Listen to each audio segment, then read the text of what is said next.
nous avons des signes que ça repart quand même un peu. Face à cela, nous devons prévenir et nous préparer. Prévenir, qu'est-ce que c'est? Nous avons appris pendant cette période. Et nous avons appris comment se transmettait ce virus. Mieux qu'au début. La meilleure prévention, ce sont ce qu'on appelle les gestes barrières contre le virus.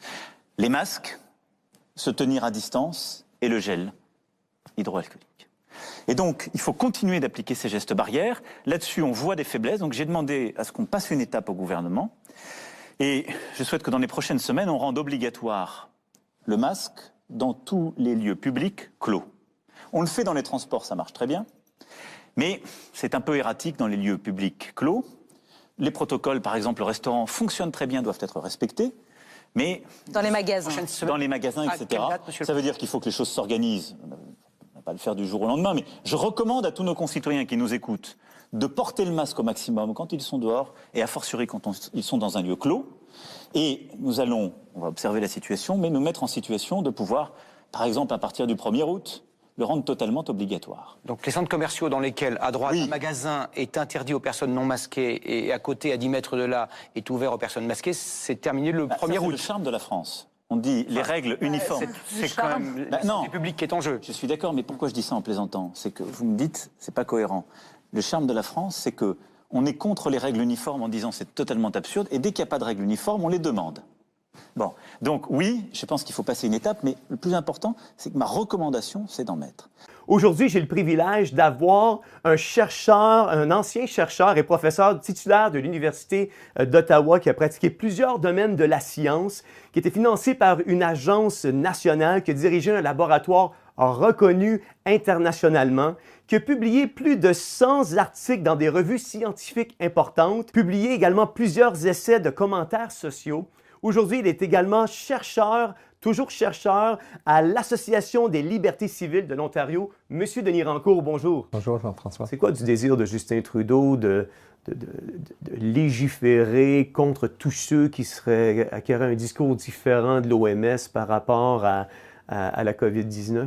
C'est absolument épouvantable. Je veux dire, de penser qu'on est arrivé là, on perd complètement la liberté d'expression. On perd, et toujours sur des prétextes de nous protéger. Ouais. Toujours ce prétexte que ça peut être endommageant. Moi-même, je me suis fait, en anglais on dit deplatformed, en français c'est censuré si on veut, d'un site scientifique très connu qui est le ResearchGate.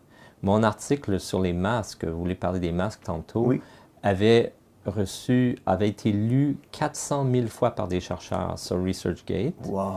Et ils l'ont, sans explication vraiment, ils l'ont enlevé. Et ils m'ont envoyé un petit message en disant « On a enlevé votre article parce qu'on estime qu'il n'est pas scientifique et que ça traite des sujets controversés. » Alors j'ai écrit directement aux dirigeants de la compagnie, puis j'ai dit « Écoutez, c'est une revue de la littérature scientifique dans les journaux scientifiques. Ça ne peut pas être pas scientifique, ce n'est que ça.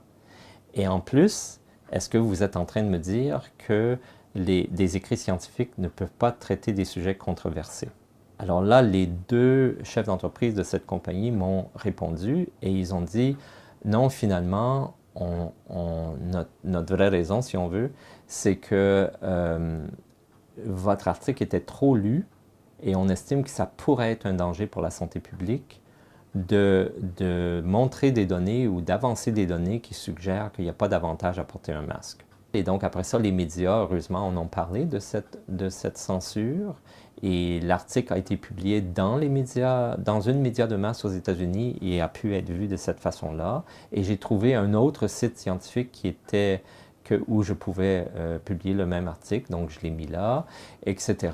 Mais ça montre à quel point l'establishment tient beaucoup au masque. Pour quelle raison, selon vous? Est-ce que c'est justifié? Non, absolument pas. Mes études de la littérature scientifique démontrent de façon non ambiguë qu'il n'y a aucun avantage en termes de réduire le risque d'attraper une maladie virale respiratoire. OK? Aucune.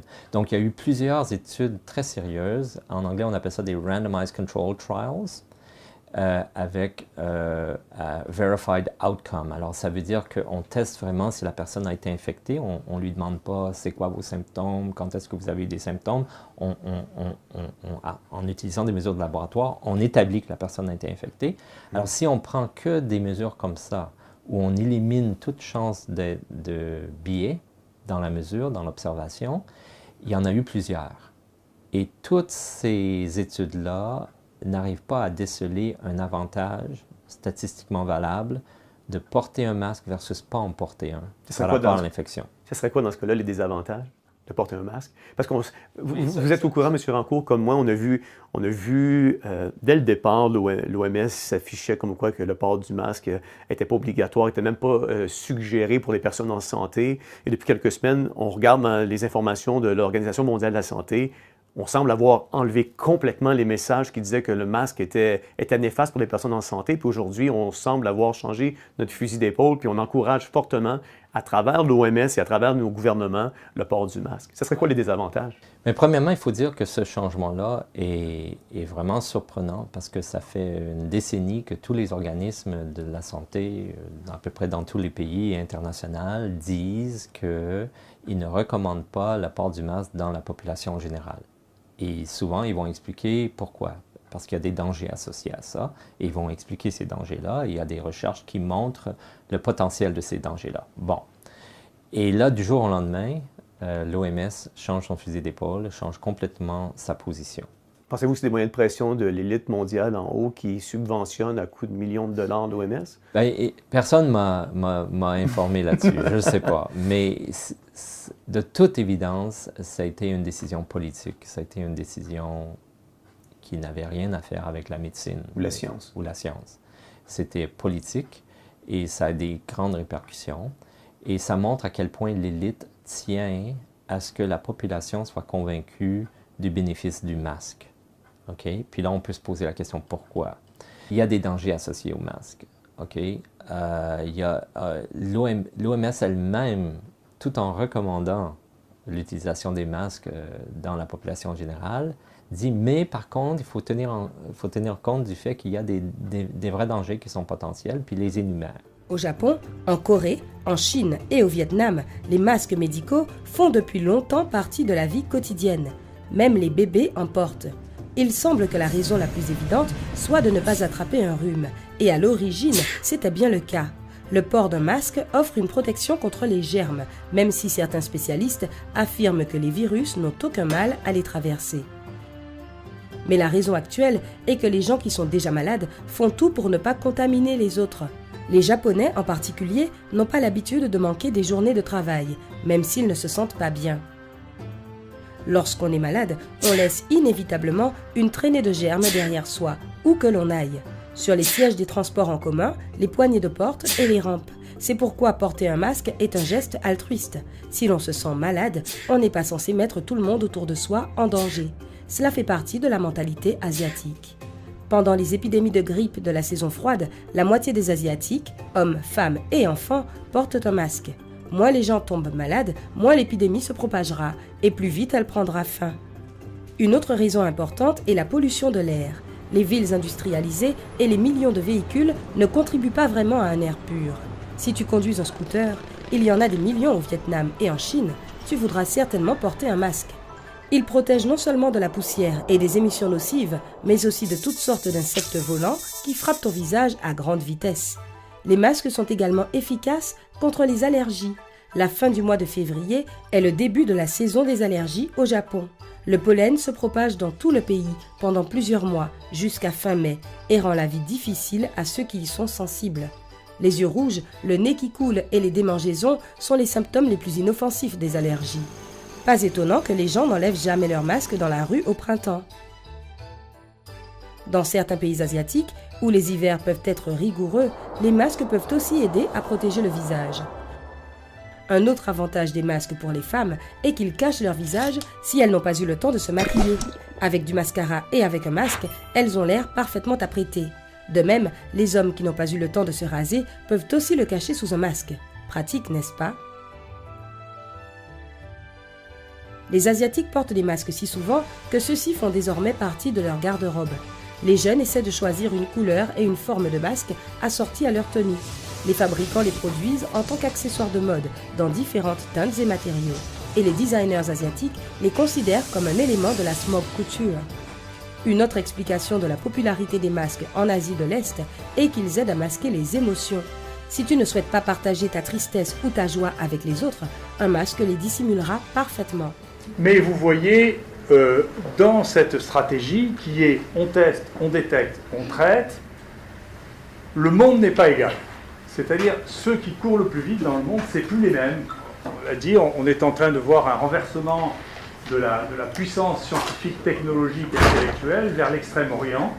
Et on voit que ceux qui ont fait le plus, c'est les Chinois, la Corée. Vous voyez, la Corée, c'est une population inférieure à la nôtre. Vous voyez le nombre de tests qu'ils ont fait. Et quand vous voyez, vous allez voir, ça c'est le nombre de tests qui étaient référés jusqu'aux alentours du 13 mars, qui sont incomplètes. Mais vous voyez, on rapportait qu'en France, il y a eu 6600 tests en prenant le 5 mars. La diapositive suivante, si vous regardez, donc la proportion de tests qui est faite par million d'habitants, vous voyez où est la France. On a pris une stratégie qui n'est pas la stratégie du reste du monde technologique, d'accord, qui est très basse. C'est de très peu tester. Depuis le début, pour des multiples raisons, l'idée que ça devait se faire dans les centres de référence, alors que c'est de la PCR banale que tout le monde est capable de faire, la question c'est l'organisation de ça. La seule chose dont on est démontré que ça marchait, c'est le lavage des mains. C'est la seule chose qui a été démontrée. D'accord, ça c'est démontré. La protection dans les familles, pour l'extérieur, ça fait diminuer de manière significative la contamination. Ça a été démontré avec des vraies études de qualité scientifique. Le port du masque, la seule chose qui a été démontrée, c'est pour les médecins qui soignent les patients infectés, c'est le port du masque pour les patients infectés et pour les médecins, c'est-à-dire les gens qui sont dans la proximité immédiate. Il est raisonnable de penser que quelqu'un qui tousse et qui éternue porte un masque de manière à ce qu'il ne le diffuse pas, mais en réalité, bien entendu, les gens qui toussent et qui éternuent se mettent les mains devant la bouche ou devant le nez, ou se touchent le nez et la bouche, et après les eux sont sur les mains, et ça peut être transporté par les mains. Donc pour se protéger en général, le mieux c'est de se laver les mains 10 fois par jour, ou se passer de l'alcool sur les mains. C'est comme ça qu'on se protège le mieux, et ça, c'est démontré, il y a des études qui ont montré ça sur le terrain, ça c'est vraiment efficace. On est dans une espèce de monde de fou où on pense qu'on peut créer un environnement stérile dans un environnement réel qui est plein de pathogènes. Les biologistes disent il y a de tout partout. Moi, j'ai eu l'habitude de l'entendre en anglais, là, there is everything everywhere. Et ça, c'est vrai. Et c'est quasiment impossible de vivre dans un environnement stérile. Et même dans un milieu hospitalier où on met des personnes à risque en les ouvrant pour faire des opérations, etc., c'est essentiellement impossible d'empêcher qu'il y ait des infections, puis tout ça. Il faut essayer d'accompagner la personne, les mettre dans des conditions où ils vont guérir, utiliser des méthodes d'intervention quand il y a infection, mais vraiment prévenir par la stérilité, c'est quasiment impossible. Il y a évidemment tout le risque associé au mauvais port du masque. Par exemple, un port de masque nécessite qu'à chaque fois vous mettiez vos mains à votre visage. Donc en principe, avant de mettre un masque, vous devez vous frictionner les mains, ensuite vous mettez votre masque, ensuite vous ne retouchez pas votre masque, et ça c'est pas toujours facile, puis ensuite quand vous enlevez votre masque, vous devez soit le jeter lorsqu'il a été sali de manière considérable ou lorsqu'il a été détruit, et vous devez vous frictionner les mains puisque vous avez porté vos mains à votre visage. Donc ça c'est quand même une éducation au port de masque, et c'est pour cette raison qu'on ne peut pas généraliser le masque comme cela, parce qu'il faut bien que ce port de masque ne soit pas associé à un risque augmenté pour la population.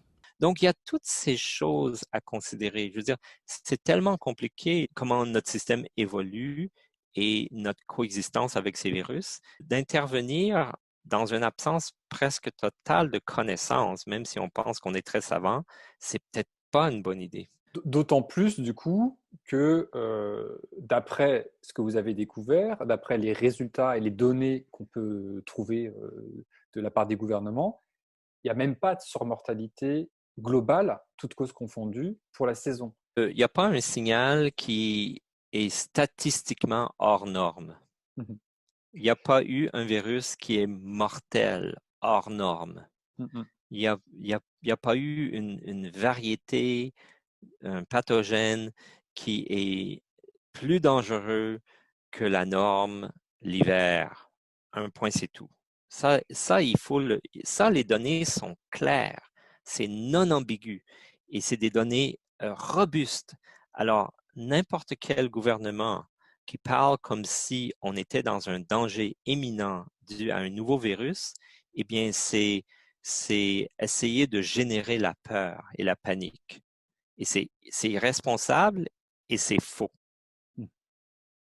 Ok, donc à la fois, on est dans l'exagération des mesures qui ont été prises face à ce, entre guillemets, nouveau virus, qui ont été extrêmement problématiques parce qu'elles ont généré une surmortalité sur un temps très court, juste après l'annonce par l'OMS de la pandémie.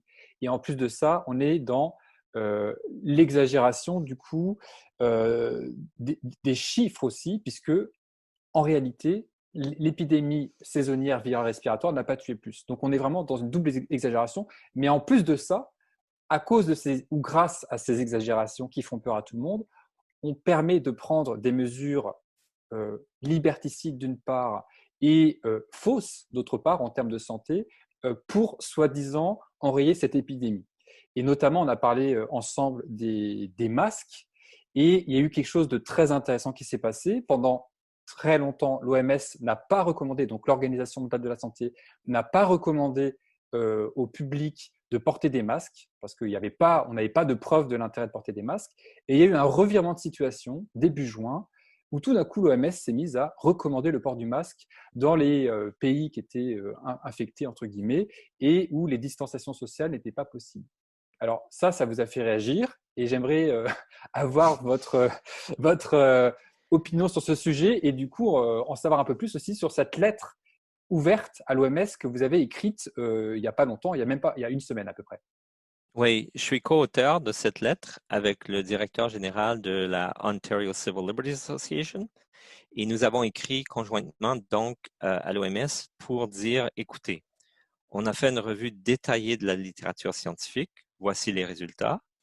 Il y a aucune raison, il n'y a aucune base scientifique de dire que les masques dans la population générale, ça peut aider. Et il y a un grand potentiel de danger de faire une telle recommandation. Donc, c'est dangereux ce que vous faites, c'est responsable et ce n'est pas basé sur la science. Alors, c'est une lettre de 9 pages où on détaille ça et je suis très heureux qu'elle a été traduite en français pour le monde francophone. Et puis, on explique d'abord qu'il n'y a rien dans la science qui appuie cette situation-là. On explique que même l'OMS admet qu'il y a un danger parce que le masque devient capteur de pathogènes et de substances pendant toute une journée. Et donc, il y a une concentration de ces pathogènes près du visage et on peut toucher ce masque, le manipuler, quelqu'un d'autre peut le toucher, etc. Donc, il y a des dangers potentiels, même s'ils n'ont pas été démontrés, associés à ça, à la transmission par le contact, quand pendant longtemps on respire et donc on concentre ces particules-là. Il y a toutes sortes de dangers. On a fait une grande liste des dangers potentiels. Il y a aussi un affront à la liberté civile. Parce qu'il y a quelque chose de fondamental dans la société, c'est le fait que l'individu a un droit fondamental de déterminer pour lui-même le risque par rapport à son corps et à son action dans le monde. Évaluer le risque, c'est quelque chose de personnel, c'est quelque chose qui dépend de notre personnalité, de notre culture, de nos circonstances précises, de notre santé, etc. L'évaluation du risque, c'est une activité très personnelle et quand le gouvernement nous impose son évaluation du risque, c'est une imposition autoritaire qui, en plus, dans ce cas-ci, n'est pas basé sur un élément scientifique quelconque. Alors, c'est purement appliquer une autorité qui va directement au cœur d'une liberté personnelle fondamentale. Parce qu'on détermine pour nous-mêmes le risque à savoir si on va sortir dehors. à savoir si on va marcher sur le trottoir, si on va accepter un traitement, si on va s'habiller d'une certaine façon, se montrer d'une certaine façon. Il y a un risque associé à ça. On évalue ces risques-là pour nous-mêmes et c'est comme ça qu'on vit notre vie. Si maintenant un gouvernement commence à nous imposer des risques par rapport à des actes précis, nous impose des choses, c'est vraiment briser avec cette liberté fondamentale et c'est très dangereux. On va vers un état totalitaire. Le masque, ça peut être une fausse sécurité si on l'utilise mal. C'est pas si simple que ça à l'usage au quotidien. Donc ça, c'est la boîte, ça c'est ce qu'on appelle des masques chirurgicaux. Ça c'est des masques chirurgicaux, des masques de soins tout simples. On peut aussi utiliser des masques en tissu qui seront fabriqués de façon industrielle ou artisanale. Il y a une arête ici qui va nous permettre de l'ajuster sur le nez. Et puis il y a un sens qui est l'extérieur et l'intérieur. Il est plus foncé vers l'extérieur que vers l'intérieur. Et puis il y a le petit logo qui est là. Donc on sait dans quel sens il faut le mettre. Si vous le sentez, c'est plus dur. Il y a une espèce de petite arête qui va permettre. Et il y en a que. Et là, il est tout mou. Voilà. Donc ce qui est important, c'est que c'est celle du haut, c'est ce qu'on met vers le nez. Voilà, vers le nez. Vers le nez. Donc on prend ces élastiques, on les met derrière les oreilles. Et on va ajuster son masque. Alors ce qu'il faut, c'est bien le tirer. Et puis quand on veut l'ajuster, le mieux c'est de l'ajuster avec ses deux doigts. Vous faites comme ça. On va plier l'arête au niveau du nez. Si on le fait autrement, si on le fait comme ça, ce qu'on risque de faire, c'est faire un trou d'air ici. Alors, si on le fait comme ça. Normalement, il faut plutôt l'ajuster comme ça. Donc, une fois qu'on l'a mis, on peut revenir après, mais une fois qu'on l'a mis, il ne faut plus jamais le toucher. Quand on l'enlève avec les petits élastiques. Jamais on va le prendre là. Pourquoi jamais on va le prendre là? Parce que évidemment, les gouttelettes, si vous voulez protéger des gouttelettes avec le virus, elles vont arriver directement sur votre face externe du masque. Donc cette zone-là, elle est contaminée. Donc il ne faut jamais mettre sa main sur son masque. Et en tout cas pas sur la face externe. Donc quand on l'enlève, on le prend par les élastiques, on le met dans la poubelle. On se refont les gens facilement, c'est de prendre leur masque. Alors le mien il est propre, il n'a pas de virus puisqu'on n'a pas de maladie. C'est de faire ça. Et ça c'est une catastrophe. Alors évidemment, on peut imaginer qu'ils se soient lavés les mains correctement, j'en doute, mais on peut imaginer, ils vont ensuite le remettre comme ça. Donc là, ils se sont à nouveau contaminés les mains. On peut aussi ensuite imaginer qu'ils se relavent les mains. Mais le problème, c'est cette zone-là. Quand vous faites ça, et qu'ensuite vous parlez à quelqu'un, où vous êtes contaminé, toute la zone qui est ici. Et donc vous allez vous toucher, etc. Un jour, vous allez enlever votre masque, mais le virus, lui, eh bien, il est resté. Alors après, il faut boire, manger, etc. C'est pas très facile parce que je vous ai dit tout à l'heure que normalement un masque, quand ça s'enlève, on le jette. Alors, on peut trouver des astuces. Ce qu'on peut faire, c'est éventuellement le prendre comme ça, puis boire sa bouteille, et puis essayer de le remettre. Alors, il faut être assez pro quand même. Il faut s'entraîner pour le remettre, parce que c'est pas très facile quand même de le remettre. Comme ça. Mais on peut imaginer faire ça. Ce qui va être difficile pour les gens, c'est de manger. Parce qu'ils ne vont pas avoir, comme on a dans les services, plein de masques. Donc ce masque-là, quand vous voulez manger, il faut en faire quelque chose. Alors après, on peut tout inventer. J'espère qu'il y a des gens qui vont inventer des choses pour pouvoir garder son masque. Ça revient un peu comme un petit sac à main. Il ne faut surtout pas toucher cette zone-là, qui est la zone contaminée. Donc ça, très important. Mais surtout pas le mettre dans sa poche. Parce que si vous le mettez dans votre poche, vous avez plein de virus que dans la poche.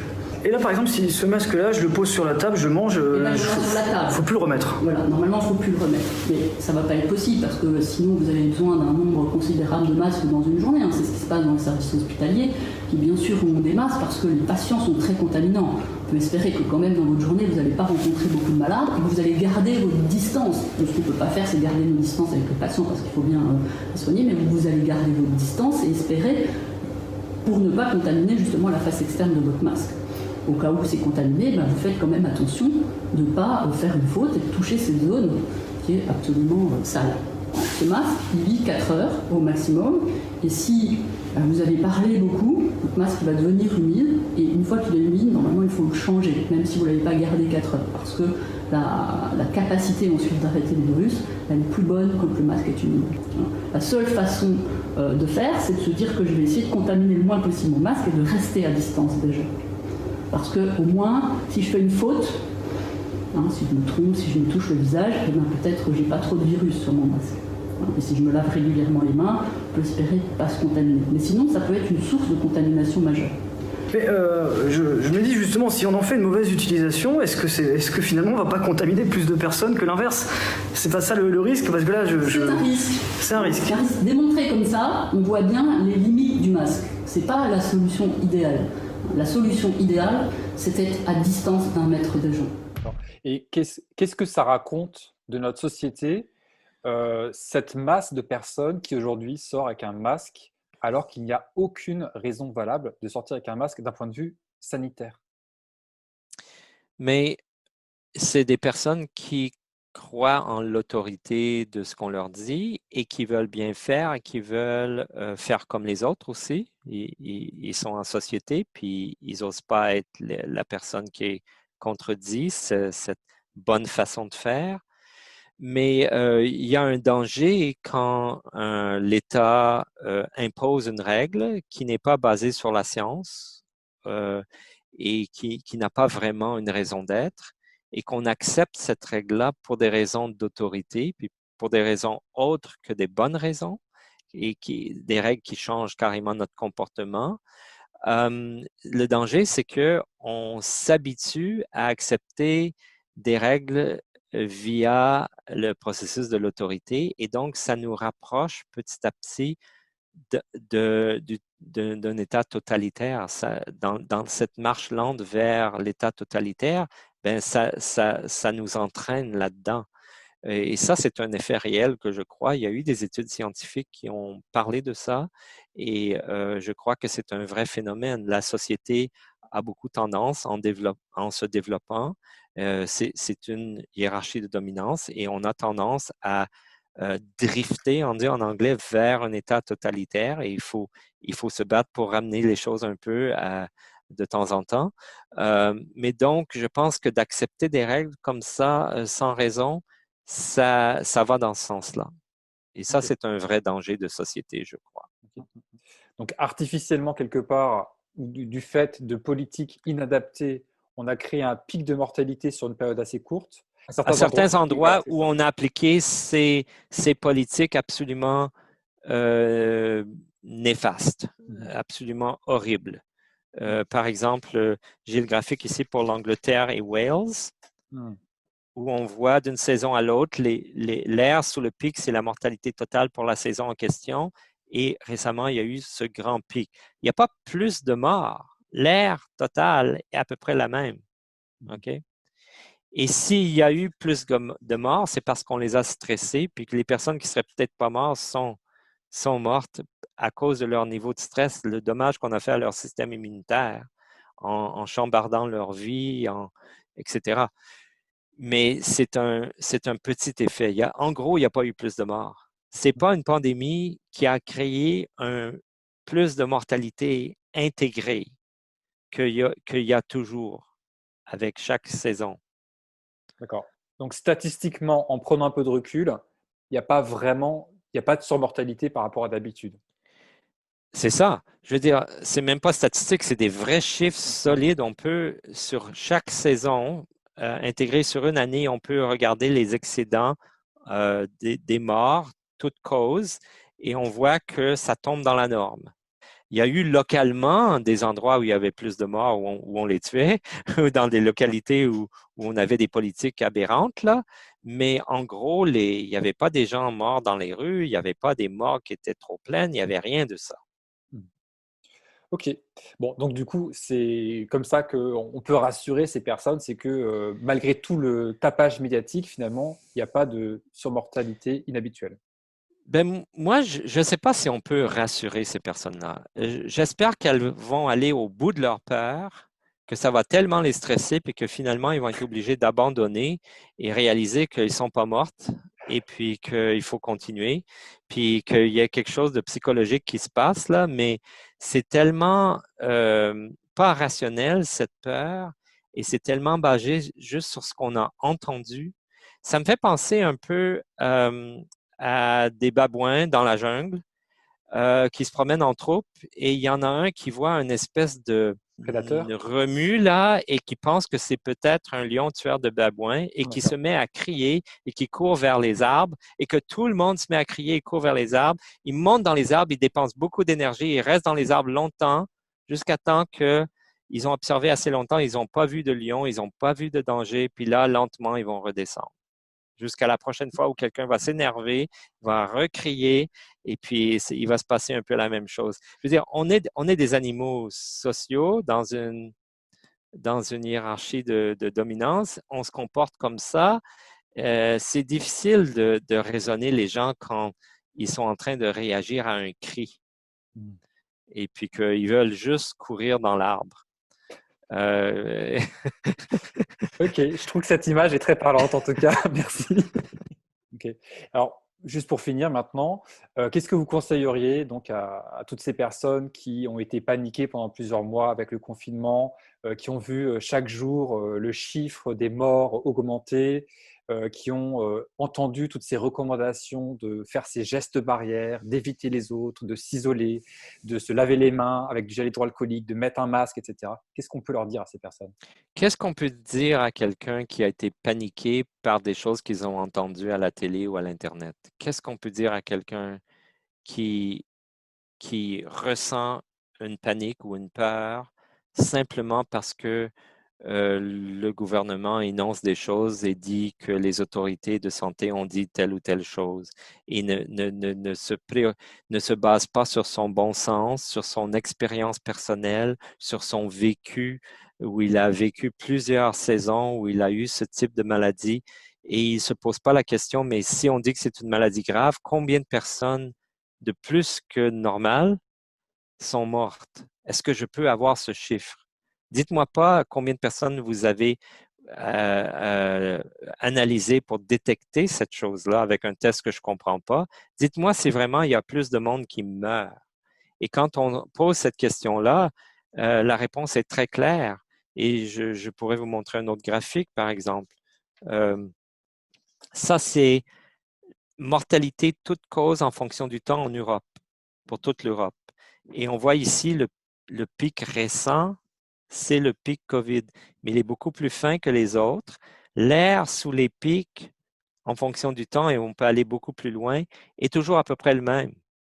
Hein? Il n'y a pas plus de monde qui meurt. Et ce pic très fin, on peut le comprendre, il a eu lieu à New York, dans la ville de New York, il a eu lieu en Angleterre, et il y a plein d'États, des grands États où il n'y a pas un tel pic, il n'y a rien qui se passe. Par exemple, je peux vous montrer la Californie qui a une population plus grande que le Canada, et puis il n'y a aucun pic ici qui serait dû à la COVID.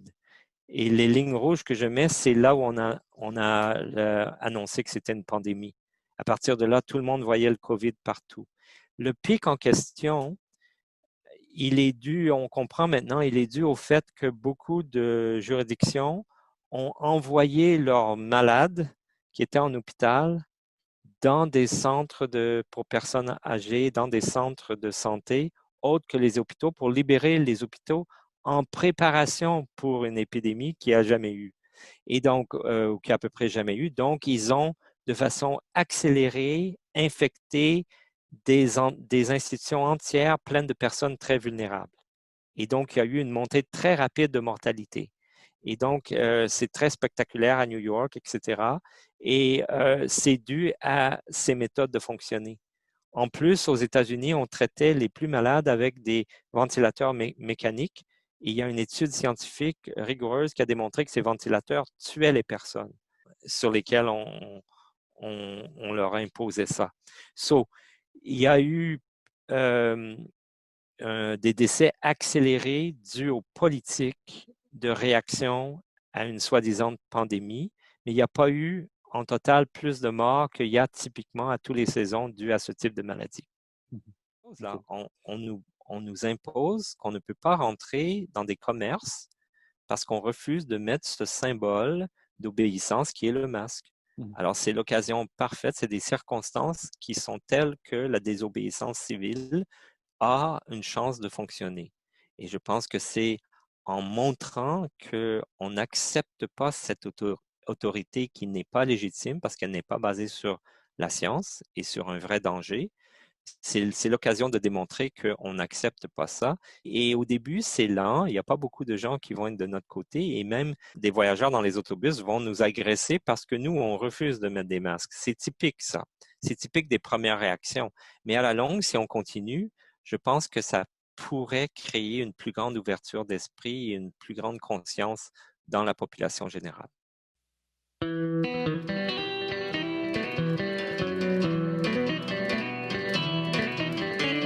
Je soupèse chaque sentiment pour éviter tous les trous dans mon temps. Pourquoi tu me demandes si je te comprends alors que quand je te parle tu ne m'entends? La solitude est dans la rue, dans mon vécu, point de refuge. Je suis têtu bien que perdu. Les faux semblants, les faux amants, les faux amis, les fausses nouvelles. Mon esprit s'affaiblit. Alors je joue le jour de l'amour contre la nuit, son compte à rebours. Alors je passe mon tour, mes amis, je vous le dis sans détour. Nos actions et nos pensées sont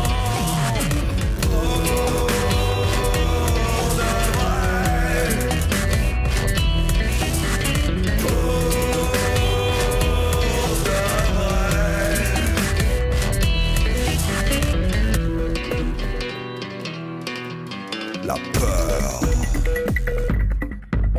du vrai. Le vrai n'a pas peur. Aveuglé par la lumière diffusée par l'écran, le vide remplit peu à peu mon néant. Les instants se répètent indéfiniment. Un monde tournéant juste pour les brillants. Un